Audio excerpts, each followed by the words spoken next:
Uche, welcome to TechTrends. Thank you, CFA. Are you happy with development in the startup ecosystem today? I would say yes and no. Yes, because it's a great stuff. At least by any stretch, we have something closer home that people can look up to, and people are already looking up to a lot of the great stories coming out of the startup ecosystem generally. But no, because we're missing the opportunity to latch on to the startup phenomenon and change the course of our country's destiny, especially because getting young people to be able to go out and build solutions and build a business out of those solutions. So in that sense, no. No, because it's not spreading, it's not going round. Like to an extent, like the mistake I think we also made with oil, we're also being very parochial with the startup phenomenon. So in that sense, no. But generally, I think it's yes, and I want to stay positive. For those of you outside Lagos and Abuja, do you sometimes feel left out? It's not sometimes, it is always. I mean, up until, it's taking a lot of agitation for some things to start happening, even from the government angle, because I consider the government is supposed to be like an enabler, right? But in the past, you had a situation where the government was playing and thinking like business people. It's supposed to be the reverse. Government enables. So they look at places where there are certain comparative advantages, and then they try to go to other places to ignite certain things so that to create opportunities generally, right? So, for instance, it just recently that we had the first ever Startup Friday in anywhere close to the South, and Southeast, and that was in Uyo. And kudos to the president, the DG of NIDA, and then the director of OIIE. So we've had that, and I think they're beginning to get it. So it's beginning to spread around the regions. I'm sure, I think that for the Southeast is coming up soon. So it's beginning to spread around the regions. And so I think it's a good thing. But the private sector is not, we can't say we're there yet. A lot still needs to be done. So we're working on it because we understand they are business people and there are a lot more things they get to consider. What's your opinion about Buckhorn as a concept? For me, I think Buckhorn is a great, concept. Trying to create a model of a Silicon Valley that we know. Create something that is home, right? So I think it's a great concept. I also have my reservations about the spread. I have my reservation about the size. When you talk about Silicon Valley, you know the size of Silicon Valley. The state, California alone, you know the size of that state. Yaba as a place, it's a very tiny enclave. It's a very tiny place. I mean, it can't even accommodate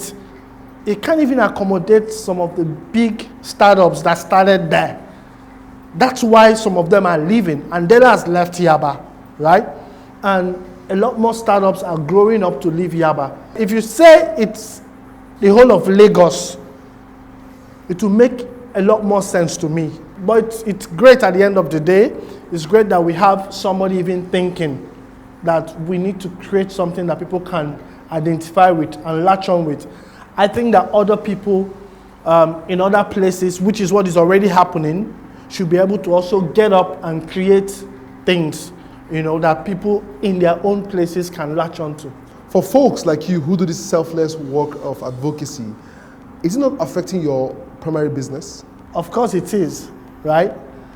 In fact, I've come to the point where I'm almost asking my guys to run the other things, because I mean, this is becoming like something we need to do more of. So yes, it's hurting my primary business, but I mean, somebody has to do it. Unlike some other guys in Lagos, we didn't start up this thing as a primary business, okay? So it was something that we started doing out of necessity, right? So now we're not asking ourselves, I mean, okay, if we've come this far, maybe we should just focus on this. Let other people run the other things. So essentially, yes, it's hurting our business, but we don't have a choice. Finally, funding seems to be a major challenge. How do we bridge the funding gap? Two things basically come to my mind. The first is we need to encourage more locals to invest in local startups. It is for this reason that we have worked and partnered with a lot of people, and as I speak to you, we've started an angel network focused just in the mode of the Lagos Angel Network. Of course, partnering with the Lagos Angel Network and African Business Angel Network, we've started an angel network for the South and the Southeast, with the first set of people who have come together and they've told themselves, we want to be able to do this. Now, the next thing is that such people would need to be encouraged. Such people would need to be supported, because angel investing is more or less patient capital. There are 1,001 things they can put their money into that will yield results faster for them. However, not doing the angel investing, for me, it's like being penny wise, pound foolish. Because what you're doing is you're building castles in the air. You're investing in a lot of things that will give you money, but you're neglecting the ones that would engage the young people, especially, that if they are engaged, they will have less time for vices, and as such, your other investments will be safe. So ideally, they tell you in angel investing that it's not something you want to put all of your money in. You put like 10 to 20% of your money, of your investment budget, to investing in startups, right?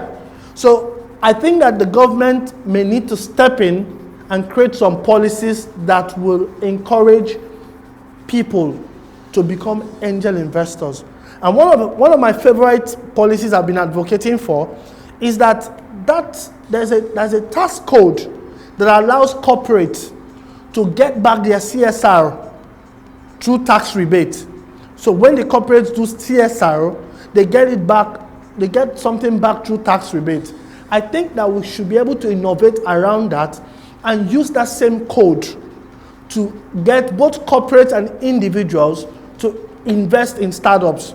If we do that, we'll be unlocking a lot of opportunities, employment opportunities for the young ones, and then we'll be making Nigeria far more safer than it is right now, because we'll be engaging a lot of people. Uche, thank you for being on TechTrends today. Thank you very much, CFC.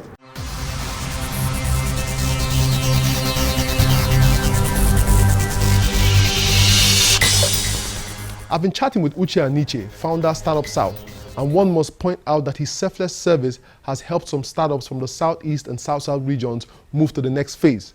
Nigeria is a country with a large population of young people, which can either be a blessing or a curse, depending on the choices we make today. The good news is that with technology and the right policies, we can achieve so much.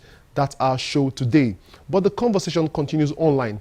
Please follow us on social media. This edition, as well as previous ones, can be seen on the channel's TV YouTube account or via my blog, cfatech.ng. For Tech Trends, I'm Chukwemeka Agbata.